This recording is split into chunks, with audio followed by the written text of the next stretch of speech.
Alright, welcome back to my YouTube channel. I know it's been a while since I put out a video. Sorry about that. I just want to talk today about a pistol that you don't see a lot about, either in print or on the internet, and that is the Pilot Mountain Arms Operator 1911. So Brian Searcy, who had a long and illustrious career in the Army, built this pistol. I just kind of want to tell you guys my experiences with it and go over some of the features. So let's discuss the pistol from tip to tail. Alright, so the first thing, we got front and rear cocking serrations. This is correct to the pistols that Brian was issued and utilized in the Army. I think that their position and texture is excellent. I really get the traction that I want out of those cocking serrations, and I always manipulate the pistol from the front of the slide. I really never use the rear cocking serrations because we have this nice adjustable sight, and I don't want to tweak it, manipulate it, or cut myself on it because those are a little bit with sharp edges back there. We also see I went with the fiber optic front sight and a matte black rear sight. That's my preferred iron sight configuration, and Brian was more than happy to make that swap for me. So typically he's doing 3-dot tritiums, 2 in the rear, obviously, 1 in the front, or I think he'll do a blacked out front option. I also rolled with a full-length guide rod instead of the plug. Again, that's my preference. I think that gun, or the 1911 in general, runs a lot smoother with a full-length guide rod, and I don't mind the little more complication in assembly and disassembly. I went with the light rail model as opposed to the standard frame because I like having the option of having a light on my gun. It is cut for the universal slot. So if you have a Surefire X300, you can take it right off your Glock and it will slide on and lock onto your Pilot Mountain Arms Operator 1911 with no issues. I very rarely shoot it with the X300 on it to both preserve the light and also because I'm not shooting it necessarily in a duty role. We have a flat face trigger. I believe this one is from Wilson Combat. Again, another modification for me. I went with a flat face trigger as opposed to the standard curved trigger just because I like that feel. And then the last thing that is a modification on the pistol to me is a sterile slide. So usually he'll do a laser engraving, Pilot Mountain Arms Operator, something like that on the slide. And I asked him just to leave that off. I think it looks really good in this like bare bones, all business duty configuration. The magazine release, kind of a underappreciated feature of this pistol. It is really well designed. So what he's done is he has a slightly, maybe 10%, 5% reduced power to the spring, right? The power needed to disengage that, and just a very, very slightly extended and checkered mag release. So it drops with authority. It drops very easily. I've never bungled a reload, even without kind of that accelerator cut in that left side grip panel. Typically, he has a extended slide stop slide release, so kind of a tab will come back over here. I found that I rode that a lot with my thumb, so I just dropped in a 10-8 performance part, and I had no issues with that. Probably already noticed we got some pretty aggressive checkering, both on the front strap there. Let's see if we can get it to focus. Maybe not. Okay.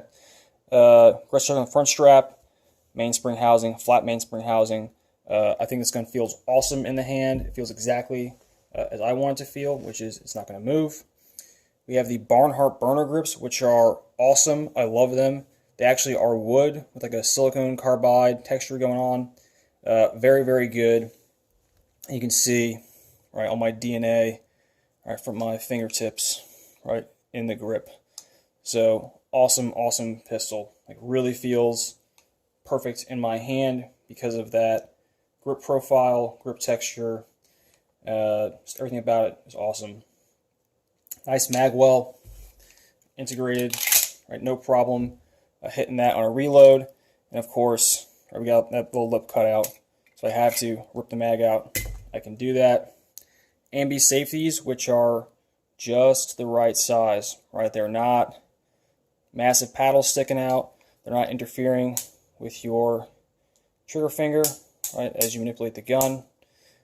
Very smooth, positive, click on off, right? So if you were to come to a match, like pay attention as I'm shooting, you will hear this gun click, click, click, click as I'm moving throughout the stage. Yep, ambi safety, perfect. No issues with that whatsoever. Of course, we have a cart barrel. All right, I think all the best guys are using cart national match barrels. So I have about 3,000 rounds through this pistol. The majority of it has been Speer Lawman 230 grain. Right, this is kind of like my go-to brand and variety, both in 9mm, 40, and 45. And I've never had an issue with the gun. It is just as boringly reliable as anything else. And I truly mean that. I'm not getting paid, endorsed, sponsor, or anything. The pistol is everything that you think a duty 1911 should be. I've been using mags that were provided and mags that I had, of course. So some ones I've been using are the classic Chip McCormick Power Mag. I really like these because they have that nice steel follower. And what that's going to do is essentially provide a longer lifespan for the follower in the gun. So that follower is not going to wear, right, as a plastic one would. Wilson 47Ds. These ones have the 10/8 base pads on them, which are expensive, but good, right? No issue there. And then I got some classic Wilson 10 rounders.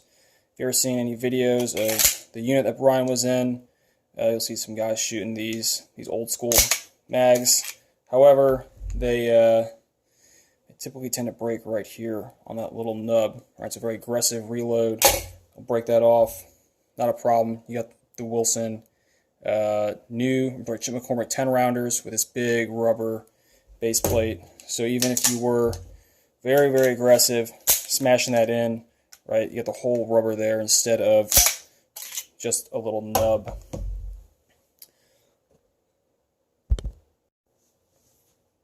All right, let's talk about accuracy. So if you're buying a 1911, part of the demand is accuracy. That's why we have excellent slide to frame fit, no movement, excellent barrel lockup at the bushing, right? All of that is to demand accuracy. So you will get a variety of documentation about what your pistol is made from, all that kind of good stuff, but you also get 2 targets that were shot at 50 yards, showing the mechanical capability of your pistol. So these are showing a 3.11 inch and a 2.58 inch group at 50 yards. Can you, the shooter, do that? Probably not. I'm usually sitting at around a 95. So we got a 94 with 1 flyer, a 95, pretty good, all in the black there, and then recently a 93 with 1 pretty outrageous flyer out there.